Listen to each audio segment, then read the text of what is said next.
আসসালামু আলাইকুম, সিভিল বাংলায় আপনাদেরকে স্বাগত। এবারে দেখাবো arsenic test of water. Arsenic test করব আমরা কিটের মাধ্যমে। আর্সেনিক কিট টেস্ট হবে। তো এটার জন্য আমাদের যা লাগবে সেটা হলো sample water, arsenic test jar, dual lens arsenic test strip এবং দুইটা রিয়েজেন্ট। একটা নাম হলো সালফামিক অ্যাসিড আর একটা হলো জিঙ্ক। তো আমরা এখানে যে রেজাল্টটা পাবো এটা পাবো হলো, দেখেন এখানে রেঞ্জ দেওয়া আছে। আমরা স্যাম্পল ওয়াটার যদি 50 ml নিই, এই 50 ml এর জন্য আমাদের এই রেঞ্জ। কিট যেহেতু আমরা কিট এটার সাথে মিলিয়ে নিব, আমাদের এই ইউনিটটা হলো ppb। আমরা প্রথমে স্যাম্পল জারে 50 ml স্যাম্পল নিব। 50 ml দেখেন এখানে মার্ক করা আছে কালো দাগ, এই বরাবর হলো 50 ml। এরপরে হলো আমরা একটা স্টিপ, ডুয়াল রেঞ্জ আর্সেনিক স্টিপের যে এক সাইড তুলা আছে তার মতো ওই সাইডটাই ক্যাপের মাঝে যে ছিদ্রটা আছে এই ছিদ্র বরাবর লাগাই দিই। এবারে হলো আমাদের সালফামিক অ্যাসিড এবং জিঙ্ক দুইটাই আমরা বের করব। এটা দেখেন সালফামিক অ্যাসিড, সালফামিক অ্যাসিড, এটা হলো জিঙ্ক। ওকে, এবারে হলো এটাকে আমরা কেটে স্যাম্পল জারের মধ্যে দিয়ে দিই।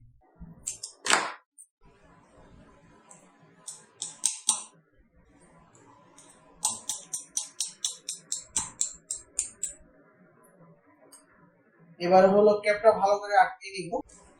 এবারে হলো এটাকে পাক খাওয়ানো, শেক না, শেক করা যাবে না, কারণ স্টিমের উপরে যাতে পানি প্রবেশ না করে এই কারণে এটাকে একটু ঘুরিয়ে ঘুরিয়ে দেখেন পাক খাওয়ানো আমাদের 1 মিনিট শেষ হয়ে গেল। এবারে হলো এটাকে রেখে দিব। এটা রিঅ্যাকশন টাইম হবে 20 মিনিট। তো 10 মিনিট পরে আবার একবার, শুধু একবার এইভাবে করে একবার পাক।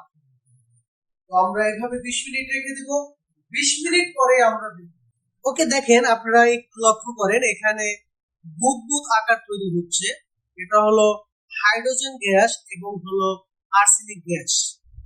এই গ্যাসের মাধ্যমেই আপনার এই গ্যাসটাই যদি আর্সেনিক থাকে, যেই পরিমাণে আর্সেনিক থাকে, এখানে যে স্টিপটা আমরা কভারের সাথে দিয়ে দিছি এই কভারের সাথে গ্যাস তৈরি হয়ে কালার তৈরি হবে।